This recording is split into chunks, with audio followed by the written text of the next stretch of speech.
We're taking on the opioid epidemic sweeping the nation in our series called The United States of Addiction. And today we're going to expose a purported nationwide conspiracy by looking at one company's alleged scheme to push powerful opioids on people to profit from their addiction.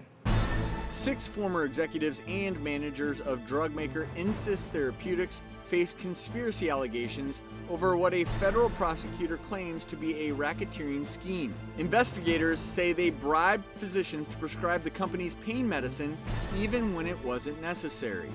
We caught up with one family's harrowing tale of this alleged abuse. When I was 8.5 months pregnant, I slipped and fell and broke my tailbone. I was in a lot of pain. She would break down. Am I going to be in pain like this forever? My doctor referred me to another specialist. He said to me, I might have a new medication for you. 3 days later, a package was delivered to my house. I called his office and his nurse told me how to use it, and that was it. He called it a miracle drug. It was a cure for anything from headaches to cancer. It was non-addictive and it was gonna change the world.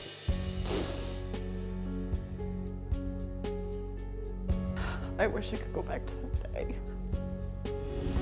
When I first started taking SUBSYS, I felt awesome at times, sleepy at times. She would like zone out and you could tell that she wasn't really there. I got to the point where if I didn't take it, I got sick. I had never felt sickness like that before. We had tried many other treatments, but she wasn't getting any relief. After a year of being on a medication that's 100 times more potent than heroin, he abruptly took it away from me. I called his office, and the same nurse who instructed me on how to use it told me that he is no longer writing prescriptions for that. It was the first time I'd ever uttered the words, I'm addicted to this medication. I can't stop it. I was the last person I ever thought would be addicted to anything. I've never tried drugs. When I went to first see him, I was in pain, and he turned me into a zombie. That's what he turned me into. Mackenzie and her husband James are joining us today. Mackenzie, first off, how are you doing today? Some days are a struggle, but every day is better than the last.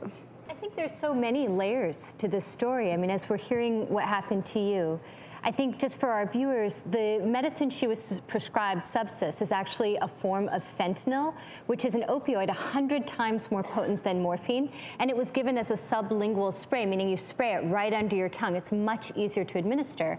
And the many layers of complexity are that this medicine is actually meant for people who have cancer, who are taking opioid pain medicines and then have breakthrough pain, and they're meant to take this in between to sustain them. But the problem for you, Mackenzie, is you never even had a cancer diagnosis, correct? Correct. I never had cancer.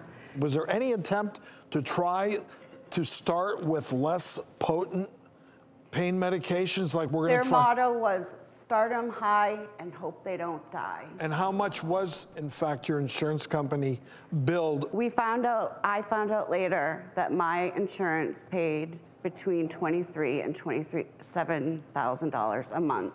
Mackenzie is one voice in all of this, and I want to take a step back because, Mackenzie, bravely, you're here to share your story.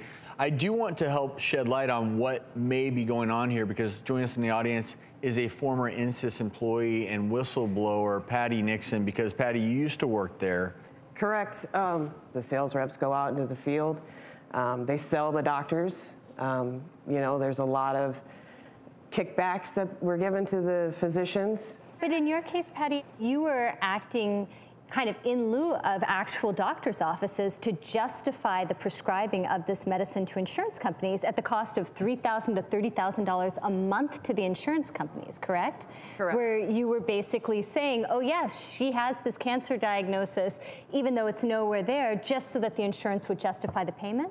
When I would call the insurance company and I would request authorization for SUBSYS, the funny thing is that I didn't use anything in their chart to get it approved. because there was nothing in their chart that said they had cancer, because they did not have cancer. There was nothing in their game plan that was to help patients.